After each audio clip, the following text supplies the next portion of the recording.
Hello YouTube, and on today's video I'm going to be talking to you guys about the Hyperkin Admiral, the newest Nintendo 64 aftermarket controller, but this one is very interesting because it has Bluetooth capability, which means that you can actually use this thing wirelessly. Is it worth the money that it's going for, or is it a piece of trash? Was it all the hype built around it? Was that all just a bunch of hoopla, or were they actually onto something? Let's find out today. Alright, so starting out right here, I'm playing some Mario 64. This is one of my favorite games to just test N64 controllers with because, you know, I know it fairly well and how it should control and everything, which is why as soon as I started playing Mario 64 with this controller, I noticed that the jump doesn't work the right way. So basically enough, it doesn't fully recognize the jump input, and that was really annoying. And you guys will see right here, I pull up some footage from my Retrobit Tribute 64 controller where the jump is working normal. So I decided to return this controller as it's pretty much defective out of the box. Alright, so I'm going to give the Hyperkin Admiral controller the benefit of the doubt and just say I got a defective one. So I've put in for a refund off Amazon, and I'm going to just get the refund and then buy another one. You know, hopefully it's not the controller itself that has that jumping the A button problem like I was talking about with Mario 64. Hopefully it's just something wrong with mine and not like a problem with all the controllers. So I'm going to get a replacement one of these, and when I do, I'll give you guys the update, and you know, that's when we're wrap up the review.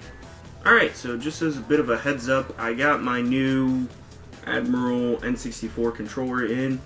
I got a black one this time, so that way you guys can tell this is in fact a new controller. I didn't lie or anything like that about getting a new one. So, you know, let's continue forward with the review. Alright, so taking a look at the controller here, you guys will notice almost instantly that this has a lot more of a modern game controller design than the original N64 controller.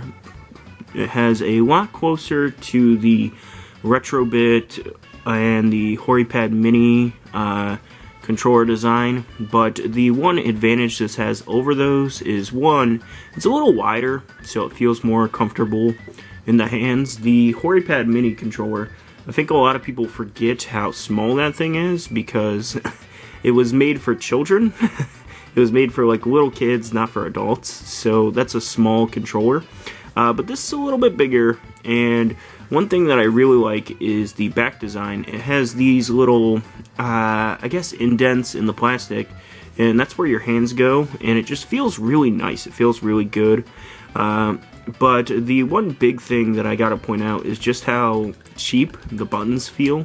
The buttons on this thing are just stupid cheap feeling. Like, especially the shoulder buttons and these Z buttons, like, these things feel like they are going to stick in after like minimal amounts of play. Like, the build quality on this thing is not very great.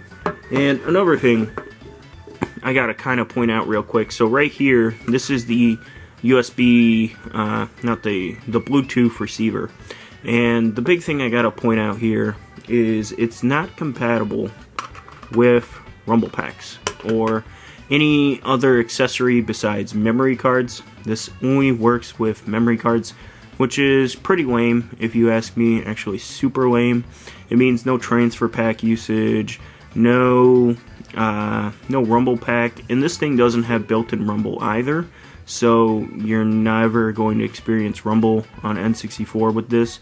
But one pretty cool thing is right here you guys can see a micro SD card slot, and that basically works to back up your saved game data and everything like that.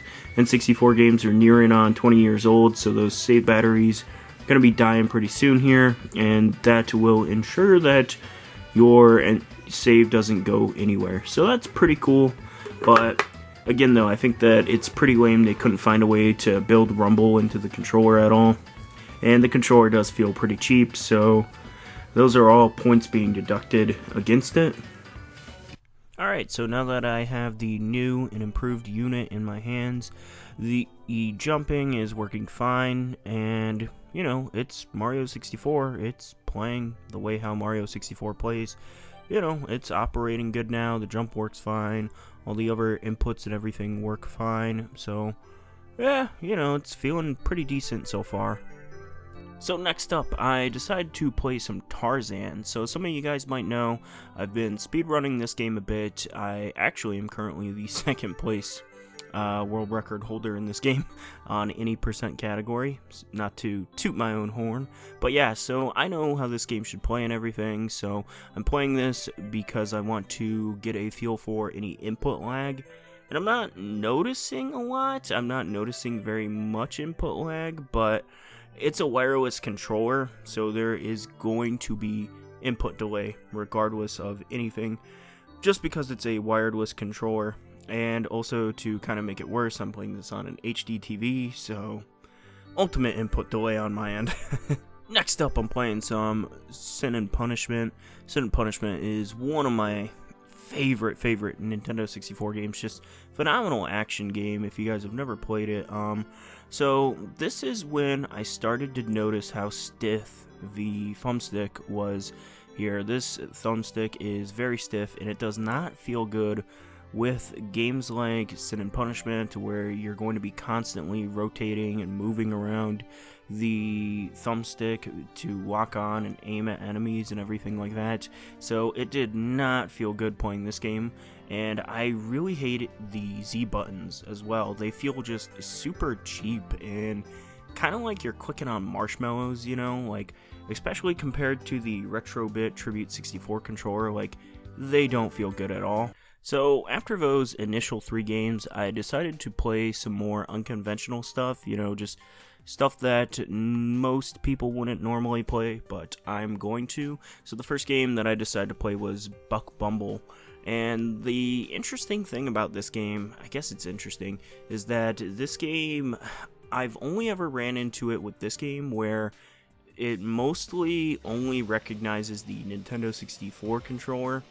For some reason, like, the sensitivity and everything on any third-party controller that I've ever tried with this game just doesn't work, but here it actually works fine with the Hyperkin Admiral. But again, this is back to the whole thing that I was saying about Sin and Punishment, where just moving this thumbstick around, it's very stiff, and it doesn't feel good at all in the hand. And also, this is another game where you're going to be pressing the Z buttons a lot, and the Z buttons feel terrible. So that doesn't aid this thing at all.